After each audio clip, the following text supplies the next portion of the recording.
नमस्कार साथियों, स्वागत है आपका हमारे YouTube चैनल बिग गोट क्लासेस में। आज अपन 20 मोस्ट इम्पोर्टेंट क्वेश्चंस करेंगे जो आपके एग्ज़ाम के लिए बहुत ज़्यादा हेल्पफुल रहेंगे। वीडियो को अंतिम तक ज़रूर देखना, आपको यह क्वेश्चंस बहुत फ़ायदा दिलाने वाले रहेंगे। क्वेश्चंस स्टार्ट करते हैं। जो कि पहला ही क्वेश्चन है आपका, वह है तत्काल जीवन रक्षक प्रक्रिया कौन सी है।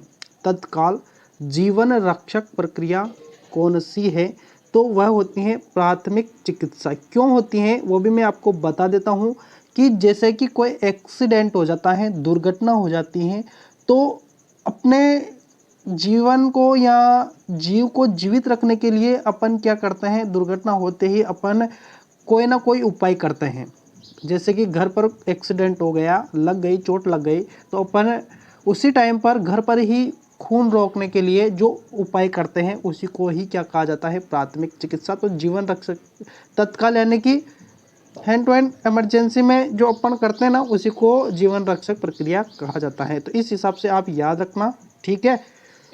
चिकित्सक को बुलवा, तो ये तो बाद की प्रक्रिया होती है। गहन देखभाल, तो ये भी क्या होता है, हॉस्पिटल का सिस्टम होता है, तो ये भी बाद की प्रक्रिया होती है। और चिकित्सा उपचार, ये हॉस्पिटल का सिस्टम होता है, तो ये सब बाद में की जाती हैं। सबसे पहले तत्काल में जो किया जाता है वो प्राथमिक चिकित्सा की जाती है। इस तरीके से आप याद रख सकते हैं। अगला क्वेश्चन देखिए। समय में थोड़ा ज़्यादा लूँगा आपका, क्यों? क्योंकि समझाने का भी प्रयास करूँगा, क्योंकि उससे आपको क्या है कि माइंड में क्वेश्चन अच्छे से बैठ जाए। तो वीडियो को छोड़ के मत जाना, आपके लिए बहुत ज़्यादा फायदेमंद वाला वीडियो रहेगा। कौन सा मार्किंग मीडिया जहरीला है? कौन सा मार्किंग मीडिया जहरीला है? अब मार्किंग, ये मीडिया वो वाला नहीं है जो न्यूज़ देता है, ये दूसरा वाला मीडिया है। तो कौन सा मार्किंग मीडिया है जो जहरीला होता है? तो वह कौन सा होता है? वह होता है कॉपर सल्फेट। कौन सा होता है? कॉपर सल्फेट होता है। तो कॉपर सल्फेट, सल्फेट के हिसाब से याद रखना कि यह क्या रहेगा, जहरीला रहेगा, ठीक है। अगला क्वेश्चन जो कि है, फिलर गेज का उपयोग क्या है? फिलर जो गेज होता है, स्टैंड टाइप, स्टैंड टाइप, आगे कोई चित्र आएगा तो मैं बता दूंगा आपको। फिलर गेज का उपयोग क्या है? तो इसका जो उपयोग होता है ना, तो ध्यान रखना, मिलने वाले भागों के बीच की गैप की जांच करना। यानी कि जो गैप मिलते हैं ना, उनके बीच के जो गैप होता है उसकी क्या करता है, दो भाग जैसे कि मिलेंगे तो इनके बीच में जो गैप है उसकी जांच करेगा। तो मिलने वाले भागों के बीच की गैप की क्या करता है, जांच करता है, ठीक है। चलिए क्वेश्चन से, कौन सी मार्किंग मीडिया मशीन से तैयार सतहों पर स्पष्ट रेखा प्रदान करती है?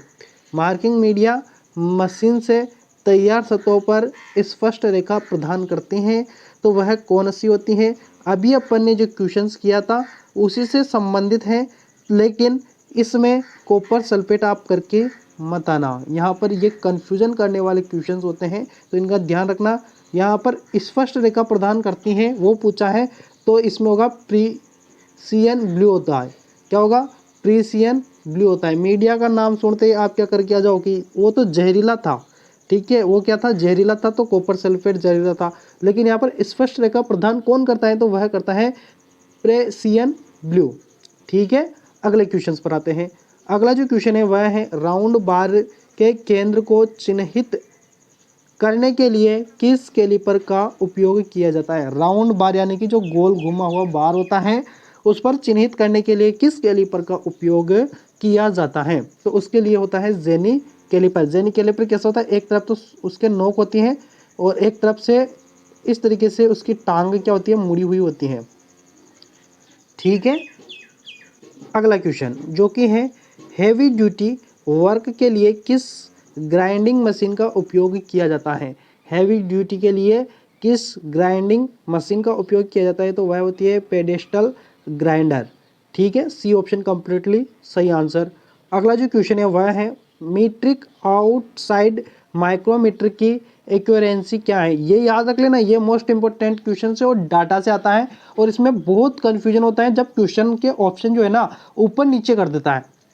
तो आप इसका याद रखना, इसका आप याद रखना, ए ऑप्शन जो कि है 0.01 mm, ठीक है। इस हिसाब से आप याद रखना, इसको भूलना नहीं है। अगला जो क्वेश्चन है वह है, लकड़ी और चमड़े की फाइलिंग करने के लिए किस फाइल का उपयोग किया जाता है। तो इसके लिए किस फाइल का उपयोग किया जाता है, तो इसके लिए रास्प कट फाइल का उपयोग किया जाता है, यानी कि रेती का उपयोग किया जाता है, रास्प कट।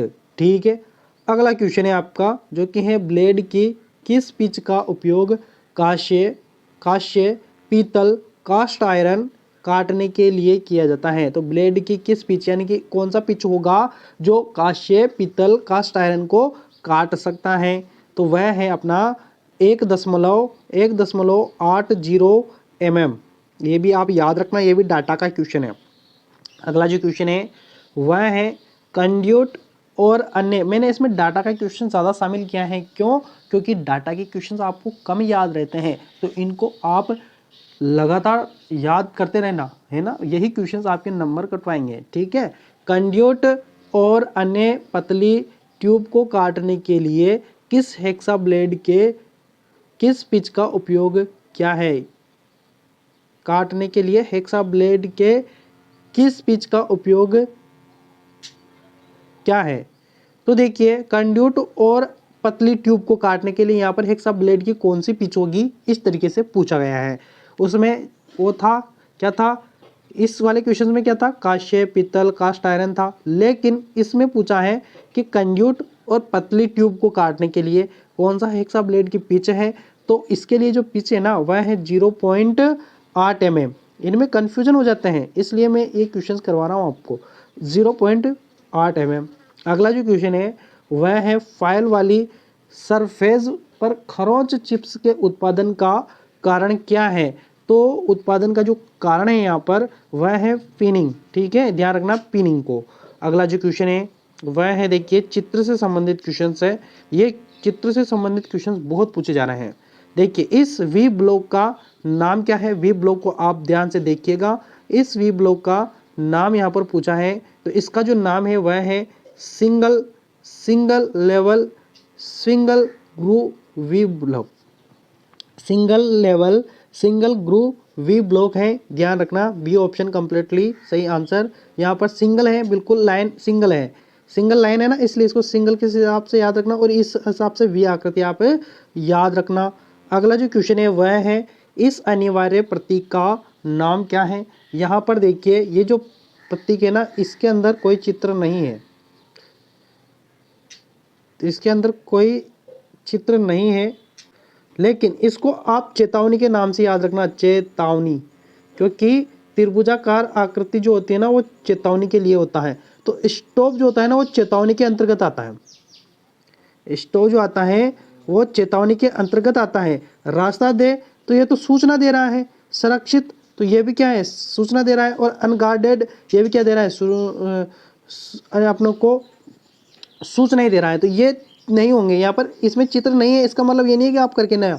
यहाँ पर ये स्टॉप यानी कि रुके यानी कि चेतावनी, तो ये क्या आएगा चेतावनी के अंतर्गत, जो कि अपना ए ऑप्शन यहाँ पर कंप्लीटली सही आंसर हो जाएगा। इस तरीके से आप याद रखना।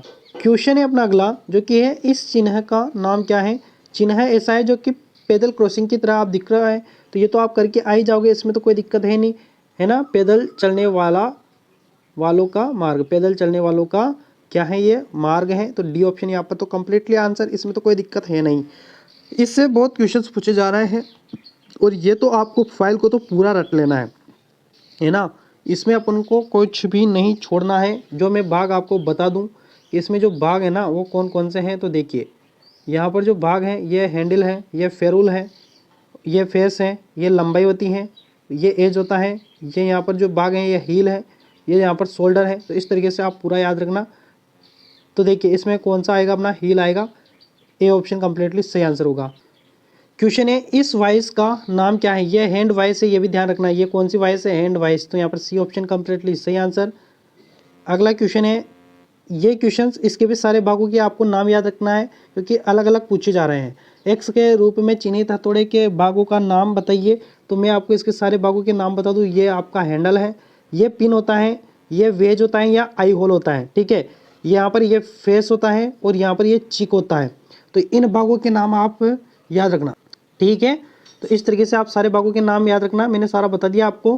फेस कौन सा है, तो फेस अपना यह है एक्स के रूप में चिन्हित भाग ही क्या है यहाँ पर फेस है, तो याद रखना। ठीक है, पिन मैंने बता दिया, ये वाला पिन भाग है। अगला क्वेश्चन है, इस फाइल का नाम क्या है। यहाँ पर जो ये मुड़ी हुई फाइलें हैं तो इनके नाम आपको बताने हैं। तो इसका जो नाम है वह है रेफलर फाइल है। कौन सा है? रेफलर फाइल। आप याद रखना, ये मुड़ी हुई फाइलें जो होती हैं ये रेफलर फाइलें होती हैं। अगला जो क्वेश्चन है वह है, एक्स के रूप में चिन्हित भाग का नाम क्या है। तो देखिए यहाँ पर ये जो भाग है ना, ये एनविल है, ध्यान रखना इसको, एनविल। ठीक है, माइक्रोमीटर के भी आप सारे भागों को एक बार जरूर देख के जाना। अगले क्वेश्चंस जो कि है यहाँ पर, ये सतह गेज में, ये सरफेस गेज होता है पूरा, इसको ध्यान रखना पूरा। इंग्लिश में क्या कहेंगे इसको? सरफेस गेज होता है पूरा। तो सरफेस गेज में एक्स के रूप में चिन्हित भाग का नाम क्या है। तो इसमें यहाँ पर ये भाग का नाम पूछा है, इस भाग का नाम क्या है। तो ये जो होता है ना, स्नग होता है, यहाँ पर बी ऑप्शन में दिया है स्नग। ठीक है, ध्यान रखना स्नग। तो यहीं पर ये आपके क्वेश्चंस क्या हो जाते हैं, समाप्त हो जाते हैं। 20 क्वेश्चंस, बहुत ज़्यादा फायदा ये क्वेश्चंस दिलाने वाले रहेंगे। ठीक है, मिलेंगे नेक्स्ट वीडियो में। धन्यवाद।